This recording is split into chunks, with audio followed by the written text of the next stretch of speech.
Would you be surprised if I told you that a simple game of rock, paper, scissors affected the entire events of the Buu Saga? If Goku, Gohan, and Vegeta fought against different enemies on Babadi's ship? Well, to answer your thoughts, alrighty guys, it is Qaaman here today bringing you another what if scenario on what if Babadi never possessed Vegeta. So without wasting any more time, let's get straight into this video as I will analyze 3 scenarios, explain how it would affect character interactions, and whether or not it would have been a negative or a positive outcome overall. The first scenario is scenario A, which is what originally happened. In this scenario, Vegeta fought against Pui Pui, Goku fought against Qaaman, and Gohan fought against Dabura. Although there isn't much to analyze in scenario A since we pretty much already know how everything played out, we will use scenario A as a base to compare both scenario B and C. So, let's discuss scenario B. In scenario B, Gohan would have won the initial rock paper scissors match. Because of this, he would face off against Pui Pui. Also, in this scenario, Vegeta would fight Qaaman instead of Pui Pui, and Goku would eventually end up fighting against Dabura. Now, how would all of this play out? First of all, Gohan is the weakest out of the 3 Saiyans, but because of how he held his own against Dabura, this would mean that Pui Pui would be no problem for Gohan considering the fact that Vegeta killed Pui Pui in his base form. However, Gohan may have knocked Pui Pui out instead of actually killing him, but that honestly doesn't really make a major difference considering the fact that Pui Pui was so weak and irrelevant to the plot anyways. In terms of the next fight, originally in scenario A, Goku killed Qaaman by overflowing him with energy and eventually went on to turn Super Saiyan 2 for a brief second to make him explode. Vegeta observed this and realized he was still weaker and then let himself get possessed by Babadi. However, in this case, Vegeta would have never seen Qaaman fight first and would have had to have killed Qaaman by himself. Considering the fact that Goku did not have to use a ton of energy to overflow Qaaman, this suggests that even if Vegeta is weaker than Goku, he would have no problem defeating Qaaman. So we now move on to Dabura. Now, let's couple this with the fact that at this point in time, Krillin and Piccolo are both turned to stone, and the only way to save them is to kill Dabura. This coupled with the mere presence of the Supreme Kai and the absolute threat of Majin Buu, that tells me that Goku would try to kill Dabura. But the question is, could he? Absolutely if you factor in Super Saiyan 3, but does Goku need to turn Super Saiyan 3? The answer is no. In scenario A, after Dabura left to speak to Babadi after he fought Gohan, he stated that the next fighter would be more powerful than all of them, who was Vegeta eventually. And considering the fact that Super Saiyan 2 Goku was on par with Majin Vegeta, this clearly says that Super Saiyan 2 Goku could take Dabura by himself. Evidence suggests that he would kill him to save his friends as well. So let's quickly summarize scenario C up to this same point. In terms of henchmen, if Goku fought against Pui Pui, the exact same outcome would happen as we saw with both Gohan and Vegeta. The only difference is that, like Gohan, Goku might just knock out Pui Pui instead of actually killing him, but as I said before, Pui Pui is irrelevant to the story in terms of power, so it doesn't really matter. In Gohan's case, I could see him struggling a bit more than both Goku and Vegeta would have against Qaaman, but since he held his own against Dabura, nothing suggests that Gohan can't defeat Qaaman with at least a little bit more effort. So, here we get to the climax of this early part of the segment. What happens to Vegeta versus Dabura?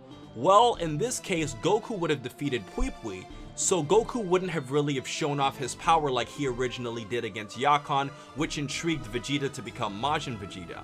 Also, because Gohan this time would have fought against Qaaman, that means that Vegeta wouldn't have been as irritated watching Gohan struggle, which led to Dabura discovering Vegeta. And because of this, that would mean that he would have fought against Dabura with no motivation to be possessed by Babadi. If Vegeta fought against Dabura, based on how confident he sounded when Gohan originally struggled and fought against Dabura, and also based off of the fact that Dabura was so confident in Vegeta's powers, this would mean that he would still prove to be more than enough to defeat Dabura when you compare him to how Gohan performed. To be honest, scenario B and C should have very similar outcomes. In B, if Goku defeated Deborah, the only difference would be the fact that because Goku would have to display a lot of energy to defeat Deborah as opposed to Yakan originally, and as opposed to Pui Pui in the hypothetical scenario C, Vegeta may be more motivated to fight him because of how strong Goku showed himself to be. That means that it's even more unbelievable to think that Vegeta could be possessed. So, moving on from these fight scenarios, the plot is straightforward from here on out. In both B and C, Babadi would easily be defeated by the Saiyans. You can argue that Babadi could teleport them away, but as long as they can go back into the ship, Babadi would be vulnerable with no one to defend him. Since Babadi needed 2 Super Saiyan 2s to fight against each other to get enough energy to revive Majin Buu, that pretty much says that Buu wouldn't be hatched. This suggests that afterwards Goku and Vegeta may have had a non-deadly sparring match. Based on the fact that Vegeta felt he wasn't strong enough to compete against Goku originally, this suggests that Goku would win. And for those of you who may disagree with the fact that they would fight, just keep in mind that after the Buu threat, Goku would have free time left on Earth and wouldn't have anything else to do because the tournament would already have been over by this point in time. So with that said, the events of the Buu Saga would be thwarted with the disposal of Babadi along with Goku going back to the afterlife. But what about the events moving on? Well, let me start off by saying that considering the fact that Dragon Ball Super is technically before the end of Z, I have to explain to you at least the events of Super from this point in time and how those events would play out. So, starting off with Battle of Gods, in the Battle of Gods arc, because Goku is dead in this scenario, that means that the threat of Beerus is a lot smaller. Here's why. With Goku in the afterlife, that means if Beerus decided to fight Goku, he would go to the afterlife where he is less of a threat to the characters on Earth. And keep in mind that unless Goku comes back to Earth for a day for Bulma's birthday, he can't even become a Super Saiyan God or even know what a Super Saiyan God is without the help of the others and the interactions of the others. And for those on Earth, remember that Vegeta was originally aware of Beerus and tried his absolute best not to anger him. That means that without Fat Buu or the potential annoyance of Goten or Trunks or anybody who can irritate Beerus, Earth isn't really in any danger. So we can pretty much throw out the fact that Vegeta or Goku would possibly train with Beerus and Whis out the window. And if Beerus and Whis do have a relationship with Bulma, it would only be food related. Now, moving on to Resurrection of F, this saga is actually the most likely to occur out of all of the Dragon Ball Super sagas, but that doesn't actually mean it's likely to happen, period. If Frieza is magically resurrected somehow, Frieza would not be aware that Buu was defeated by Goku, and he wouldn't really be aware of Beerus because Beerus wouldn't have interacted with Goku and friends the same way. Because of this, that would mean that Frieza wouldn't have trained as much. But the reality of this scenario is that Bulma kept the Dragon Balls in her possession around the time of Battle of Gods. Assuming no one used them unless you may count somebody using them as a prize, that means that when Resurrection of F came around, they wouldn't have been spread out around the world for the Pilaf Gang and Sorbet and Tagoma to use. However, if Frieza somehow came back stronger, Earth would be completely doomed and everyone would be paying a trip in the afterlife to go see Goku because they would all be dead unless Beerus or Whis somehow magically came down and saved them from Frieza. So let's move on to the Shampo Arc. This one's pretty obvious. With no Goku or Vegeta around, that pretty much means that there would have been no motivation for a tournament at all. Pretty easy here. And finally, with the Future Trunks arc, it's easy. No Goku equals no Goku Black. And remember, Goku's contact with Zamasu set in motion the events of this arc, so this arc is impossible to occur. So let's move on to some major character interactions. For those of you who may disagree that Goku would stay dead, think of this. The Elder Kai originally gave Goku his life in a desperate situation. And remember, Goku wanted to stay dead originally. He just happened to already be alive because of the Elder Kai and just decided to live with his family. Gohan would have had a much bigger role in raising Goten with Chi-Chi because of Goku's absence.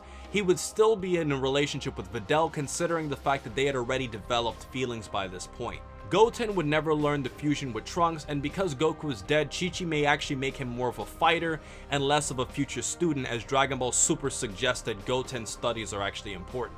Vegeta would have never have been possessed by Babadi. However, he wouldn't soften up as much as he originally did because of Goku's absence, and Vegeta would be the strongest character on Earth. For Kid Trunks, it's pretty obvious. No Gotenks, because Goten and himself would have never have learned about the dance, and his rivalry with Goten would be a lot stronger because Vegeta would have focused on training him a lot more instead of Vegeta training himself for Goku when Goku would have been alive. I should also mention that for Kid Trunks, it is likely that he'd probably never really get a chance to see his future version of himself again unless future Trunks came back for XYZ reason. For Android 18, with the Boo threat being stopped, she would have been a lot more adamant about getting her money from Mr. Satan, since there would have been nothing else to do because of the fact that Boo wouldn't have been hatched. For Mr. Satan himself, he never would have befriended Majin Buu and would have never have been looked at as a hero for stopping him. And the main characters would also have a lot less respect for Mr. Satan because he wouldn't have helped out against Majin Buu during the major fight on the planet of the Kais. For Bulma and Chi-Chi, Chi-Chi would pretty much be without a husband and would focus more on her sons. Bulma would probably have a lot more friction in her relationship with Vegeta due to him softening up a lot less because of Goku's absence. For Piccolo, not much would really change except for the fact that he wouldn't have been a father figure or mentor figure for Goten and Trunks using the fusion dance. And last but not least, as I said before, for Beerus and Whis, they would have had significantly less of a role in the series because Vegeta wouldn't have wanted to get Beerus angry and because Goku would have been dead. So ultimately, after analyzing all of the events, it seems like we have a positive outcome. Unless Frieza is somehow resurrected and gets significantly stronger, evidence suggests that all of the other conflicts and arcs would not have been in motion to happen.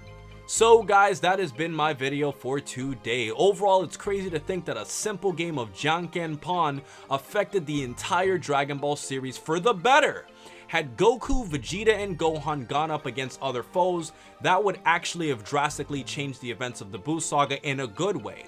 I hope you guys enjoyed this video, and a big shout out to Jaxblade for not only suggesting this topic, but for actually helping me with the topic itself.